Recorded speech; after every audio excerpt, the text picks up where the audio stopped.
आप चाहते हैं आपका मन स्वतः केवल और केवल भगवान के नाम की रटना में लगा रहे, आपका रोम रोम राममय हो जाए। क्या आप इस बंधनकारी मन को मोक्ष का हेतु बनाना चाहते हैं? क्या स्वतः केवल नाम की रटना लगना लग जाए, ये मन राम जी के चरणों में उलझा रह जाए?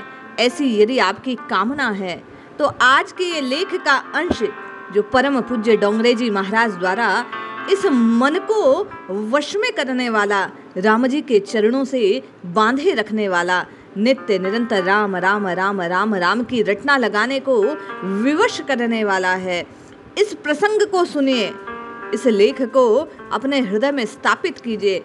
निश्चय जानिए, ऐसा करने मात्र से, इस सत्संग को श्रवण करने से आप उस युक्ति को हस्तगत कर लेंगे जो आपके मन को राम नाम की रटना से बांधे रखने वाली है।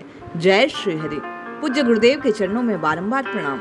सभी नामनिष्ठ साधकों को जय जय श्री सीताराम। डोंगरे जी महाराज लिखते हैं कि भगवान कपिल ने अपनी माता देहुति को आध्यात्म योग का उपदेश देते हुए कहा, माता जी, इस जीव के बंधन और मोक्ष का कारण मन ही माना गया है।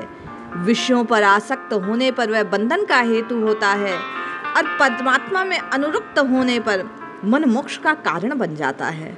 तो हम भी हमारे मन को परमात्मा में अनुरक्त करें। वे लिखते हैं, भगवान मनुष्य का शरीर या घर नहीं देखते बल्कि हृदय को देखते हैं। मन विशाल हो तो भगवान आते हैं।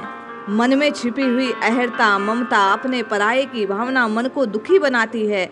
मन ये सारे धर्म आत्म स्वरूप में भासमान होने के कारण आत्मा स्वयं को सुखी दुखी मानती है, परंतु वास्तव में वह आनंद रूप है। मन के सुधरने पर सब कुछ सुधरता है और मन के बिगड़ने पर सब कुछ बिगड़ता है। सुख दुख के दाता अहर मन्यता, ये ममता, इनके छोड़ देने पर आप और मैं आनंद रूप हो जाते हैं। पाप करने के लिए किसी की प्रेरणा देने की आवश्यकता नहीं पड़ती, किंतु पुण्य करने के लिए प्रेरणा लेनी पड़ती है, क्योंकि मन अधोगामी है। मनुष्य का मन पानी की भांति गड्ढे की ओर बहता है, जल की तरह मन को अधोगति है। जल की भांति मन का स्वभाव ऊपर नहीं नीचे की ओर जाना है। इस मन को ऊपर चढ़ाना है, इसे परमात्मा के चरणों तक ले जाना है। जैसे पानी यंत्र के सहयोग से ऊपर उठता है, उसी प्रकार मन भी नामजप के संयोग से ऊपर उठता है। मन को नाम से रंग दो। मन का संग होना चाहिए, अधोगति न बनकर ऊर्ध्वगामी बनेगा भगवान के नाम का आश्रय लेने से। मन को सुधारने का कोई साधन नहीं। मन शब्द के अक्षरों को उल्टा कर दो तो बनेगा नम, और नम नाम से ही मन सुधरेगा। मन को स्थिर करने के लिए नामजप की आवश्यकता है।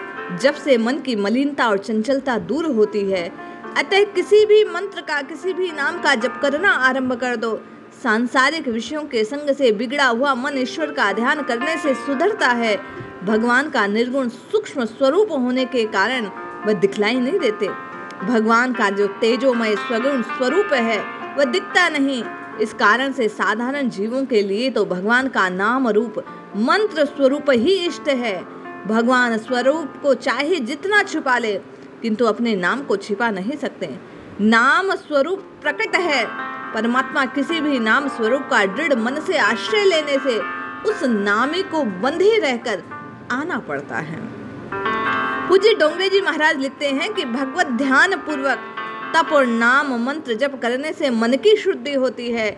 लौकिक वासना से मन बिगड़ता है।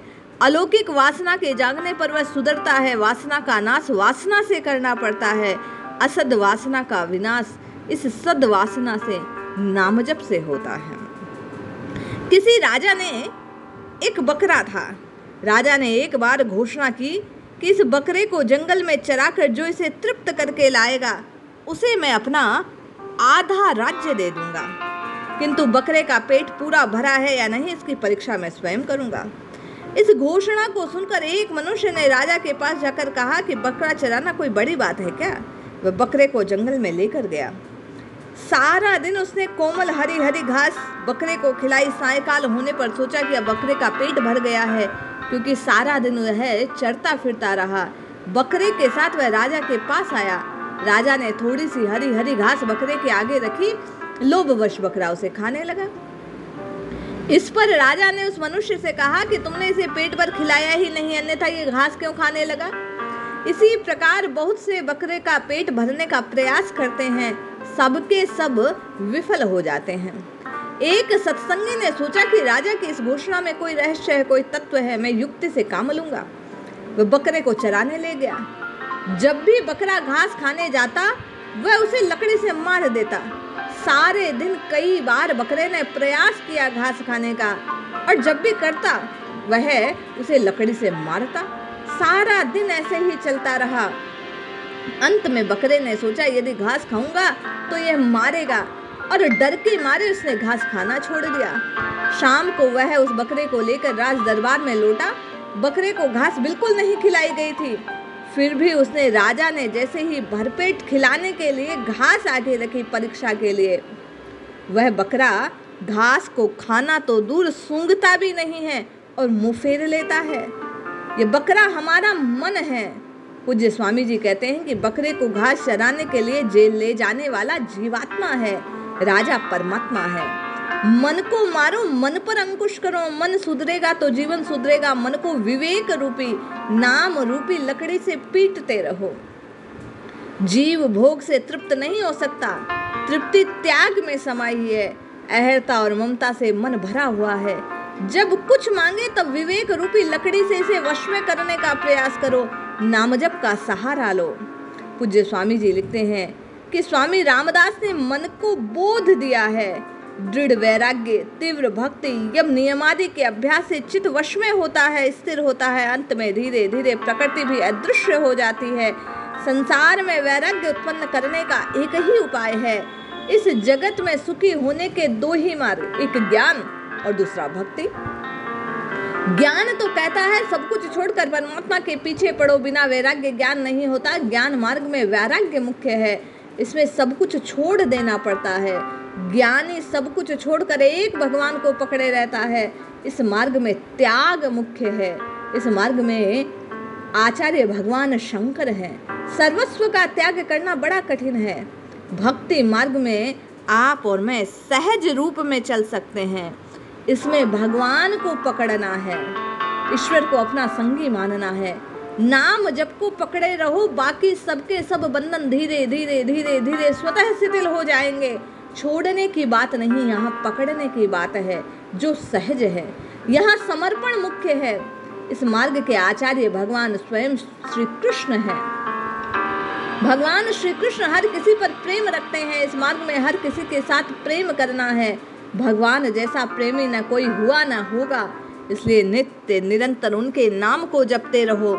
निश्चय जानो, ऐसा करने से ममता स्वतः छूट जाएगी और परमात्मा प्राप्त हो जाएंगे। एक बार भृगु ऋषि वैकुंठ गए। भगवान सो रहे थे, माँ लक्ष्मी चरण सेवा कर रहे थे। भृगु को लगा ये तो कोई विलासी लगता है, उसे बड़ा कौन कहे। ऋषि ने परीक्षा करने के लिए सोए हुए भगवान की छाती पर लात जड़ दी। भृगु ऋषि ने लात मारी, किंतु उस लात मारने से कन्हैया को प्रेम करते हैं। भगवान ने ऋषि से कहा, मेरी छाती बड़ी कठोर है, आपके चरण कोमल, आपको चोट तो नहीं आई। इतना कहकर भगवान ऋषि के चरण दबाने लगे। है कोई जगत में ऐसा प्रेम करने वाला दूसरा, जो मार खाकर भी प्रेम करे। विष देने वाले से भी कन्हैया प्यार करते हैं। लक्ष्मी जी को बुरा लगा, वे बोली, ऐसा कोई परीक्षा करता है? परीक्षा करने का ये ढंग अच्छा नहीं। मैं ब्राह्मणों के घर नहीं जाऊंगी। ब्राह्मणों का त्याग कर देती हैं। ज्ञानी मानते हैं कि जब से शारीरिक संबंध हुआ तभी से दुख हुआ। अतः शरीर से प्रेम नहीं, शरीर में बैठे उस आत्म तत्व से प्रेम करो। परमात्मा के नाम को नित्य निरंतर पुकारते रहो। वह नाम सब ममता को, अहर्ता को, सब भ्रम को निश्चय टाल देगा। आपको और मुझे बचा लेगा। पूज्य स्वामी जी लिखते हैं कि जागृत कौन है? जो मन से विषय सुख का त्याग कर भगवान के नाम का जप करे, वही जागृत है। तुलसीदास जी स्वयं कहते हैं, जानहु तब ही जीव जग जागा, जब सब विषय विलास विरागा। जब सभी विषय विलासों के प्रति वैराग्य हो जाए, और ये वैराग्य केवल और केवल इस कलयुग में नाम के साधन को ग्रहण करने से होता है। पूज्य स्वामी जी लिखते हैं कि कपिल कहते हैं, माताजी मन अनादिकाल से संसार में भटकता आया है, सत्संग से मन सुधरता है, वासना का त्याग करने से मन सुधरता है। विवेकी पुरुष आसक्ति को आत्मा का बंधन मानते हैं। ये सब एक स्वर में घोषणा करते हैं कि नित्य निरंतर भगवान की कथाओं का, भगवान के नाम का गान करने से, श्रवण मनन और चिंतन करने से मन में भक्ति का प्रादुर्भाव होता है। संसार से स्वतः विरक्ति प्राप्त होती है, मन की मलिनता दूर होती है। नाम रटने मात्र से नामी प्रकट हो जाता है। नाम के वश में भगवान बंधे हुए दौड़े चले आते हैं। इसलिए रटिए, जपिए, पुकारिए, मन लगे ना लगे भगवान के नाम का जप करते रहिए। निश्चय जानिए मन अपने आप वश में होगा। नाम रूपी लकड़ी मन को साध देगी, संभाल देगी, मन को हरि के चरणों से बांधे रखेगी।